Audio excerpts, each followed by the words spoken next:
Good morning, class. My name is ALF Priyanka, and today we are going to study the poem The Trees written by Adrienne Rich. Before we begin the poem, let us know something about the writer herself.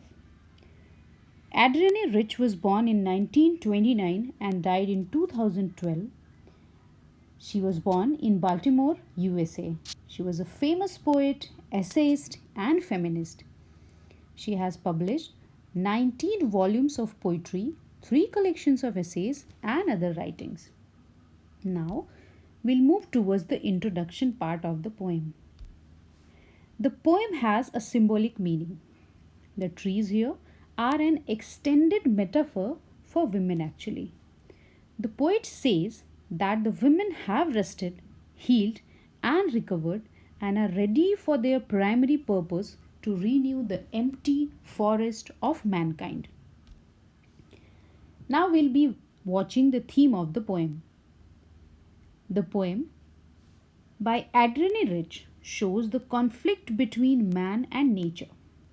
With the growth and development of society, human beings have used nature for their own benefit and caused a lot of harm to it. In order to use natural resources like forests, minerals, etc., men have forgotten the importance of nature. The poet wants to give the message that the presence of only a few trees inside our homes does not become equal to nature. It is a very false idea of nature. Real nature is outside in the forest that we have destroyed. The trees in the speaker's house want to break the walls of the house and move to the forest which has become empty. The birds can sit again on their branches. The trees want this. The insects can hide there and sun rays can disappear under the shadows made by the trees. The poem tells us how the trees want to break free from the walls that humans have put around them and go out in the forest. Now comes the explanation of the poem. The explanation will be done stanza wise. We have the first stanza in front of us. The trees inside are moving out into the forest. Just keep in mind one thing, that trees, wherever the writer is mentioning, the poet is mentioning, it is actually a woman or women. The forest that was empty all these days, where no birds could sit, no insect hide, no sun bury its feet in shadow. The poet says that for a long time the forest was empty, so now the trees are eager to go to the forest. Because there are no trees in the forest, so the birds are also not able to sit anywhere, and birds are also not visible in the forest. Insects cannot hide anywhere, so they are not also there in the forest, and even sun is also not able to cast shadows, for the forest was empty all these nights will be full of trees by morning. The poet is telling, for all these nights the forest was empty, it was without tree. Now till the time the morning comes, it will be full of trees, the forest will be full of trees. Here the thing to be noticed is that we interpret that the trees which are referred here, they refer to females who have healed themselves and are ready to move out of their homes into the forest to fulfill their primary purpose of filling the world with mankind. Further, she adds that the forest has been empty for the past many days, so no birds were there, no insects could be seen, and even the sun was also not able to cast shadow. But now what will happen? This night will pass, and the bright day will come, and the forest will be full of trees. Now we see the literary devices used here. The first and the foremost important, the most important literary device which is there is personification, because trees are personified here in the whole stanza. Even the sun is also personified. Second one is enjambment. Enjambment is continuation of a sentence to the next line. Okay, as here we can see the forest that was. The forest that was. It is here. The forest that was. This is in continuation of the first line itself, and but here we are watching comma, so it is not enjambment. Here in the second line, here there is no comma, no full stop, and the second line is continued, so here it is enjambment. Then the third one is anaphora. Anaphora is that when two consecutive lines are started with same words. Here no and then no, so it is anaphora here. Whenever two consecutive lines start with same word, that is anaphora. Then we have imagery. The trees inside are moving out into the forest. They show us that they force us to visualize that how the trees are moving from inside to outside of the house. Now we have the second stanza. All night the roots work to disengage themselves from the cracks. In the veranda floor, the leaves strain towards the glass. Small twigs, stiff with exertion, long cramped boughs shuffling under the roof, like newly discharged patients, half dazed, moving to the clinic doors. Here, the poet is telling that all night the roots are working very hard to get out of their places. They are working very hard to disengage themselves from the cracks, means where they are planted. They are working very hard to come out of the that place. And where are they planted? They are planted in veranda floor, and they want to come out of that place, and for this they are working very hard. The leaves strain towards the glass. Glass here is window glass. The leaves are also straining themselves. They are also struggling to reach towards the window. The small twigs still stiff with exertion. Long cramped bough shuffling under the roof. Even the small twigs of the plant, they are also struggling to go out. And the long cramped things also, they are also which are stiff, they are also under the roof. They wish to go out anyhow.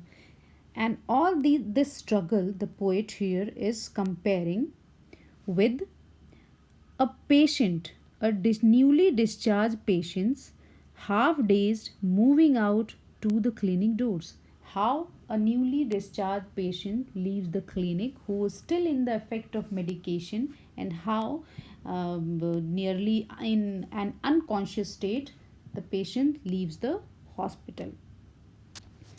Now we see the literary devices used here.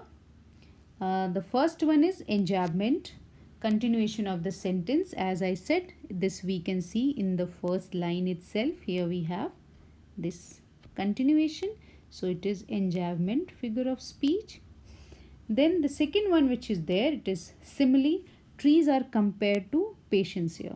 As we can see here, the word like newly discharged patients.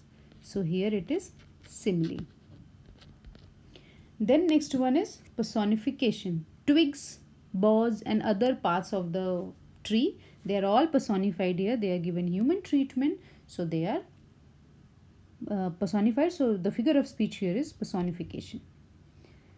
Now comes the next stanza. The poet in the next stanza is telling, I sit inside, doors open to the veranda, writing long letters.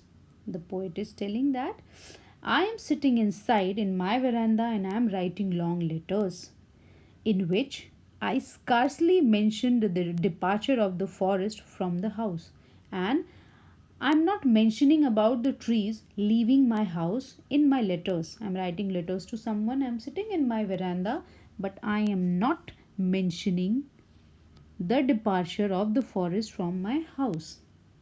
She says that the night is very clear, the night is fresh, the whole moon shines in a sky still open, the smell of leaves and lichens still reaches like a voice into the rooms. She says that the night is very clear. She can see the complete moon shine. The smell of leaves and lichens is like a voice which is yelling and expressing a desire for freedom from the confines of the house.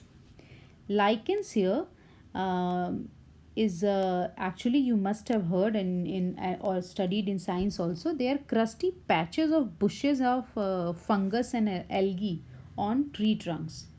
They have a different kind of smell. They are lichens.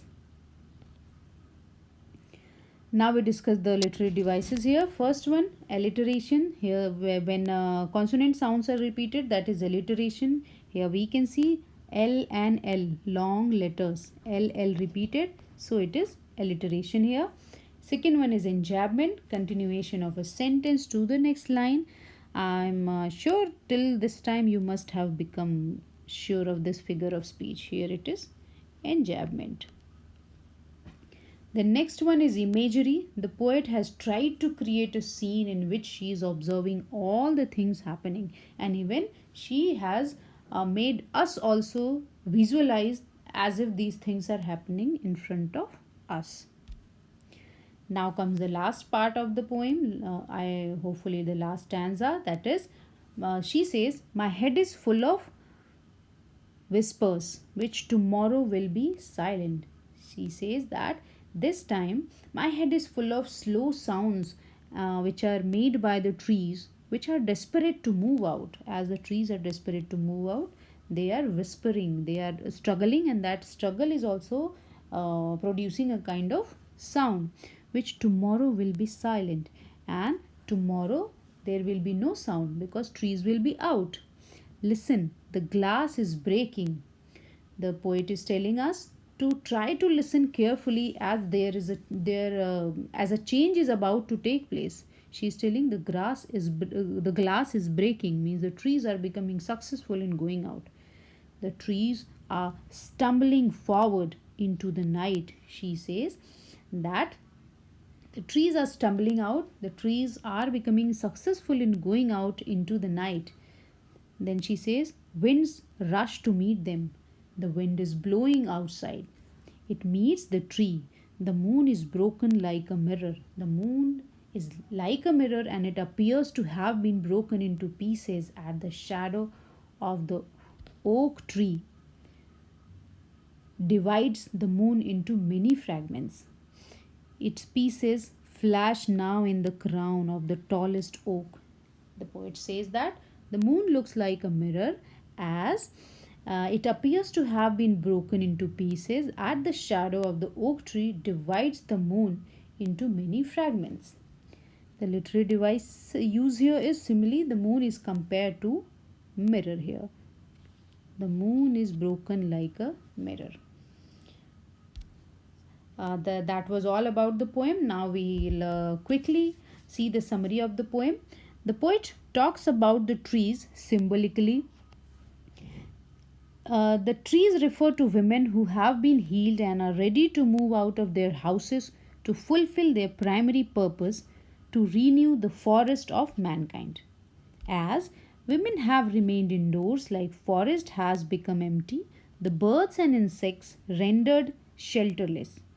The sun's rays do not have the tree trunks and leaves to fall upon and thus reach the earth.